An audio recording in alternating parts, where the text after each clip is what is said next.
Hey everybody, my name is Steven and welcome back to the Storytime channel. Without wasting any time, let's get into our stories of the day. New owner wants us to carry garbage bags through a crowded restaurant? Okay, you're the boss. This is another story about my bartending days, and I'll preface by saying even though it got my point across, not then, nor do I now feel good about what happened here. So, slight backstory. I was working as a bar manager in a student pub. The new owner and I hated each other. It was actually scary just how deep that hatred ran. However, I was his fastest bartender and simply too popular amongst the other employees to just fire. So instead, he would always belittle me in front of clients or other staff members and find ways to make my job more insufferable. I'm guessing in hopes that I would simply quit. So the bar was at the front of the store, the exit was right by the front entrance, which led through a caged-off alley, which led to the alley where we dumped all the garbage from the bar and restaurant. We had always carried the refuse out that way. It was easy, effective, and we didn't have to walk through the restaurant carrying garbage bags.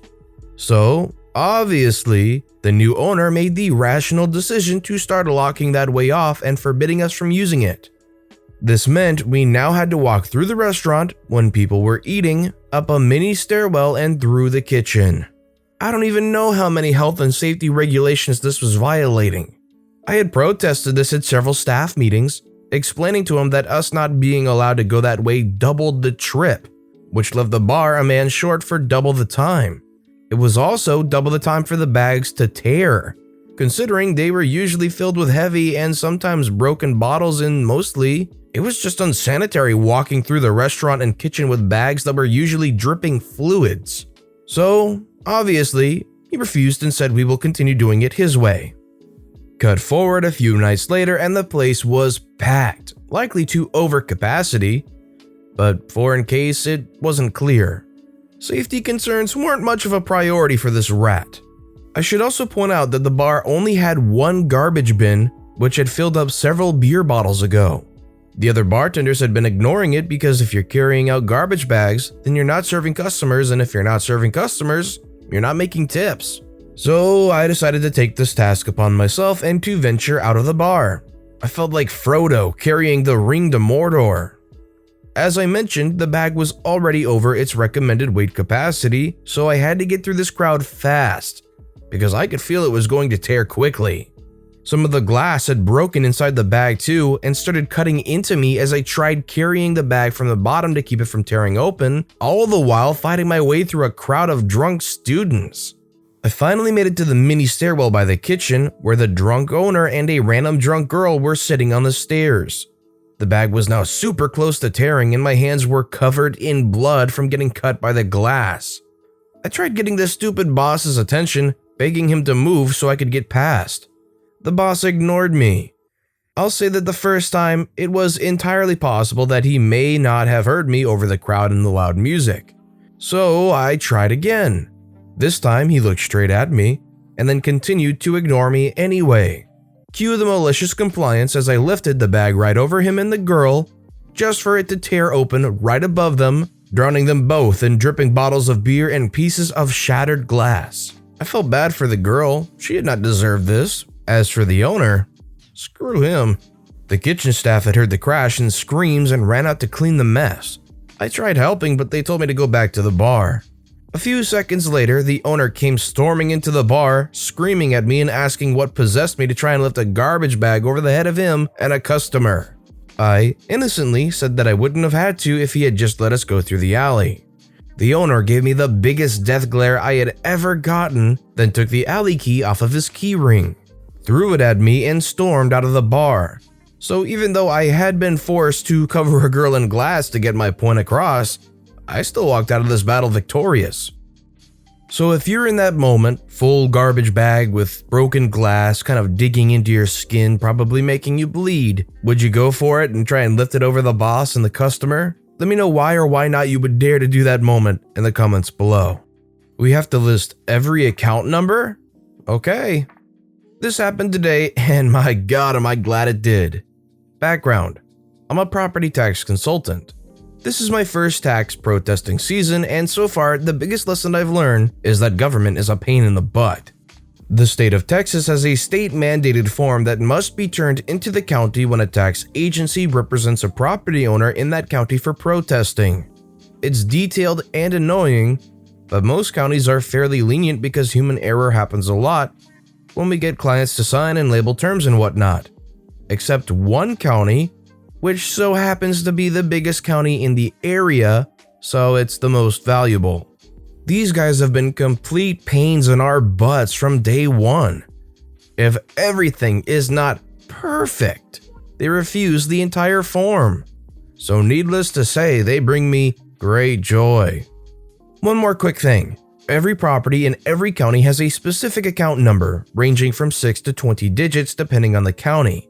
This large county has 10 digits for each property account number. So last week, we get an email from the head honcho of the appraisal district for the specific county, specifying new rules for emailing signed forms. Before, we were able to attach the signed documents from client name and ask for them to be processed.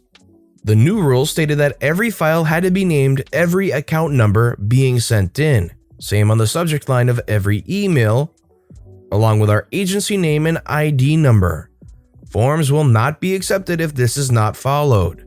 This process is tedious as we now had to search for and write down every account number when we usually just use the address. Cue malicious compliance. This morning, a family friend called me up and asked to protest their taxes for them.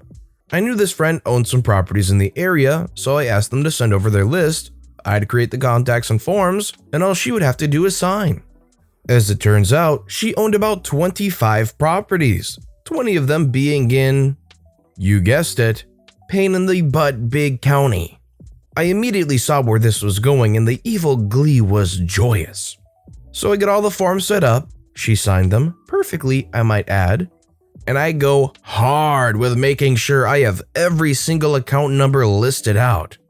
Unfortunately, I had to make 2 separate documents, as apparently 20 sets of 10 digits is too many for a file name. But you bet your butt every number fit into that subject line, along with our own ID and name. I then wrote out my basic body email I use for all these emails and then added, there should be 20 total, please process every account number for company name. At the end, CC'd my boss and sent. 2 hours later, another mass email from the head honcho. We don't need to list every account number anymore. Petty? Simple? Maybe, but my job got easier, so I call it a win. Some rules are made with the best interest of people in mind, and some rules are made to just be broken. Giving the boot. Many moons ago, when I was barely out of boot camp, I had scored high enough to be given an advanced school for training in a skilled trade. Now, this really was like a school, just with certain military regulations, like always having to be in uniform and having to muster, etc. Berthing was a bit more like a dorm room where you had to share with 3 other service members, head to foot. There was some leniency for students, at least there should have been. I had the unfortunate luck of being put into a room with a petty officer whose last post had been with the Marines. She outranked us all and wielded her power like a tyrant, enforcing every rule and reg to the letter, even when we were off duty. Now, the trade I was there to learn was welding. Yes, I'm a lady, shut up. And that's hot and dirty work no matter how many fans or AC units you use. So it was normal to come to the barracks pretty stinky and sweaty. Well, one evening when I got back to the room after a long day learning to burn, there was no one else there. I was so relieved and tired, I just took off my jacket and flopped onto my bed. Who should enter 2 minutes later but the offending petty officer, who started screeching at me that I shouldn't be in bed in uniform, especially not in my boots. What the freak? Well, if that's really how she wanted it, I took off my boots, quickly changed into sweats, and then I did the unthinkable and took off my socks. Aiming my locked and loaded feet at the head of her bed, next to mine, I flopped back onto my rack and read a workbook for about an hour before taking a shower. The smell in her face literally had her gagging and choking, but she couldn't think of a rule to throw at me to end it. I dubbed her Problem Child after that, but it was worth it. I'm standing pretty firmly with OP on this one. If you're going to be an absolute stickler with the rules, I would say don't be surprised if people started giving you grief because it's just not necessary. Everyone there is more or less in this game together. What does it matter? You're not paid to be on call because you're not on call. I work in a support role for a global insurance/investment company. Over the last 6 months, I've lost many an evening and weekend to unexpected work problems with not even a thank you, let alone any financial compensation. As an example, being called at 21:30 and asked if you can log on when you've met friends for a drink. Where a job needs to provide out-of-hours support, a supplement is meant to be paid for being on call, with additional payment if you're required to actually work. My contract is based on annual salary, where additional work might be required for no extra pay or overtime if it's considered business as usual, BAU, or known in advance. This bit is important. However, the work I've been asked to do on weekends and evenings is not business as usual.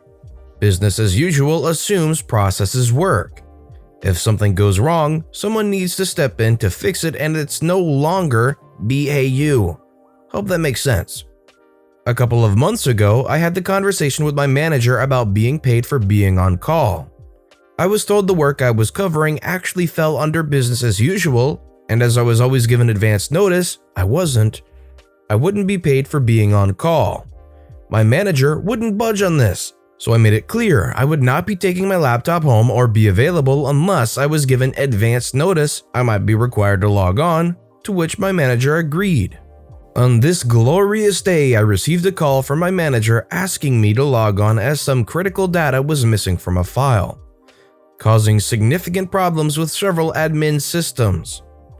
Trying to sound as sincere as I could, I apologized and said as I was not made aware in advance and I'm not on call, my laptop was left at the office.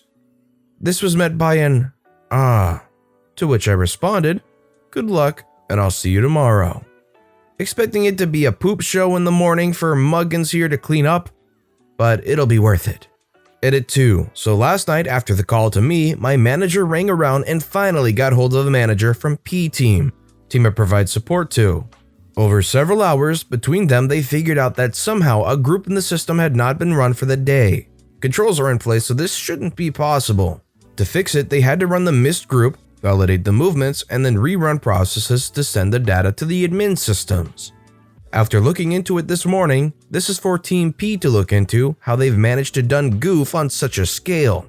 A near-miss record with governance, who they'll need to explain it to. This caused several issues with the admin systems and a lot of verifying everything is as it should be this morning.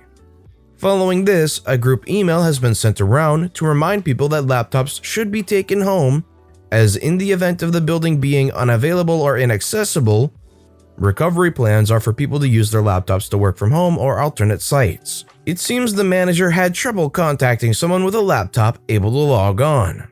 I'm positive they'll have no issues finding someone to drop everything at a moment's notice going forward. I fear that should I receive a similar call in the future, I'll not be in a position to access my laptop. Work/life balance is important, and I'm going to enforce those boundaries. The trouble is, it starts as a one-off here and there, and you do it to be nice with the best of intentions, but give an inch and they'll take a mile if you're not careful. And for some of those asking, I'm already looking at other jobs. Although there's definitely issues with the management in my current area, and employees being taken for granted, not just me, the company as a whole does have a good ethos. Hope this provides at least a little amusement and is only giving back a tiny amount of what you've all given me. I'm not planning on any more updates, so this is it from me. Thank you all, and don't let the bees grind you down. Honestly, I would be incredibly frustrated with a job like that. I got enough going on in my life that happens short notice, so having to worry that work might call you up and be like, "Hey, I need you to get on the laptop right now to do this one thing that you won't get paid for." I'd be like, "Oh, forget this." It'd have to be a really good paying job for me to overlook that. But with that being said, that's all the stories we have for today. So what I want to know is which of these stories today that you've heard are your personal favorite and why? Let me know in the comments below. And thank you all so much for watching and listening to the Storytime channel. If you haven't yet, please consider subscribing. And don't forget to turn notifications on so you'll never miss an upcoming video. Thank you all again for watching and listening to the Storytime channel.